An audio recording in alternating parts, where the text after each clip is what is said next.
आपने उजले उजले कुर्ते पहने काले काले मुंह वाले कई नेताओं के मुंह से सुना होगा कि बिहार में विकास की गंगा बड़ी है, बिहार में चारों ओर विकास की गंगा बड़ी है। लेकिन बिहार में ठीक इसके विपरीत हो रहा है, ठीक इसके उल्टा हो रहा है। बिहार में अपराध की गंगा बह रही है, बिहार में भ्रष्टाचार की गंगा बह रही है, बिहार में घोटालों की गंगा बह रही है। बिहार में कुछ ऐसा ही हो रहा है, चारा घोटाला जिसे युगों युगों तक याद रखा जाएगा। पुल निर्माण में घोटाला, सड़क निर्माण में घोटाला, अब शिक्षा विभाग में बड़का घोटाला, शिक्षा के मंदिर में बड़का घोटाला, विद्यालय के बच्चों के भविष्य के साथ बड़का घोटाला। जरा सोचिए, 120 रुपये का बैग 1200 रुपये में खरीदा गया। आप बाजार भी जाते होंगे तो 200-250 में अच्छे से अच्छा बैग मिल जाता होगा, लेकिन यहाँ 120 रुपये के बैग पर एक जीरो बैठाकर 1200 रुपये में उसे बेचकर 885 करोड़ का बड़का घोटाला कर दिया गया, वो भी बिहार के सबसे चर्चित और ईमानदार शिक्षा विभाग के अपर मुख्य सचिव के पाठक साहब के कार्यकाल में। अब जरा यह बताइए कि बिहार को घोटालों से कब मुक्ति मिलेगी, अपराध से कब मुक्ति मिलेगी, भ्रष्टाचार से कब मुक्ति मिलेगी।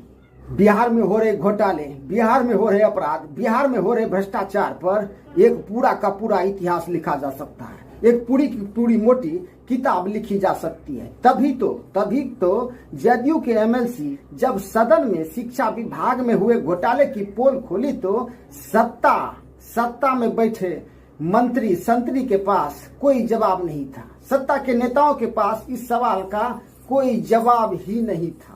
अब इस घोटाले की मलाई नेता से लेकर मंत्री तक, मंत्री से लेकर संतरी तक, अधिकारी से लेकर पदाधिकारी तक किस किस ने खाई है, ये तो जांच के बाद ही पता चलेगा।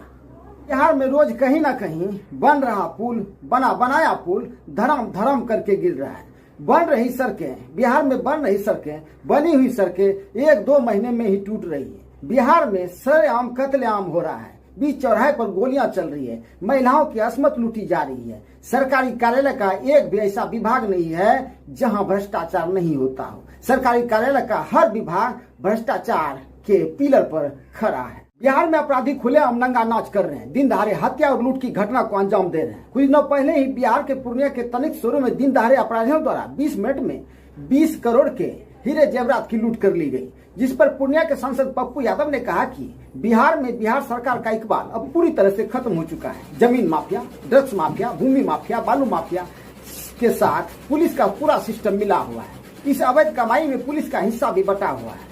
पुलिस केवल गरीबों और निर्दोषों को फंसा रही है। बिहार के 60 से 70% नेता और मंत्री इस अवैध कारोबार में लिप्त हैं।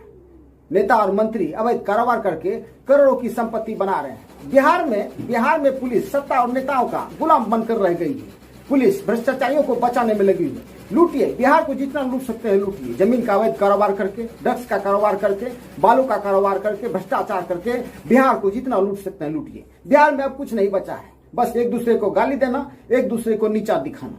सब के सब बिहार में सत्ता और सिस्टम लूटने में लगा हुआ है। काम की बात कोई नहीं कर रहा है। अब बीजेपी के नए प्रदेश अध्यक्ष और राजस्व मंत्री दिलीप जायसवाल खुद कह रहे हैं कि राजस्व विभाग में नीचे से लेकर ऊपर तक भ्रष्टाचार भरा हुआ है। राजस्व विभाग का एक एक अधिकारी, एक एक पदाधिकारी और एक एक कर्मचारी बिना पैसे लिए कोई काम नहीं कर रहा है। अब इससे ज्यादा शर्म वाली बात क्या होगी। सत्ता में बैठे लोगों को शर्म से तो डूब मरना चाहिए। बिहार में शिक्षा के विकास का ढोल पीटा जा रहा है, लेकिन बिहार में चारदीवारी बन रही है, विद्यालय का भवन बन रहा है, उसमें घोटाला, मिड डे मील में घोटाला।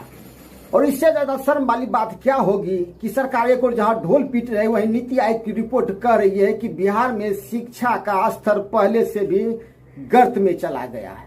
अब सत्ता पक्ष वाले रोज 90 के दशक वाले बिहार, लालू यादव के राज वाले बिहार और जंगल राज की बात करते हैं। चारा घोटाला और नौकरी के बदले जमीन मामले को छोड़ दिया जाए तो भ्रष्टाचार मामले में इस सुशासन राज से उस समय का जंगल राज कहीं बेहतर था। राजद का एक अदना सा सिपाही भी किसी थाने में चला जाए, सीओ कार्यालय में चला जाए, अंचल कार्यालय में चला जाए, एसपी साहब के पास चला जाए, डीएसपी साहब के पास चला जाए तो पीड़ित की फरियाद 2 मिनट में सुनी जाती थी। उस समय किसी भी थानेदार की, किसी भी सीओ की, किसी भी बीडीओ की, किसी भी एसपी या डीएसपी की इतनी हिम्मत नहीं थी कि फरियादी से 1 रुपये रिश्वत भी ले ली। लेकिन आज के सुशासन राज में, डबल इंजन की सरकार में, नीचे से लेकर ऊपर तक अधिकारी हुए पदाधिकारी सबके सब भ्रष्टाचार के नशे में चूर हैं और सीना ठोक कर कह रहे हैं कि हम भ्रष्टाचारी हैं, जिसको जो करना है कर लीजिए।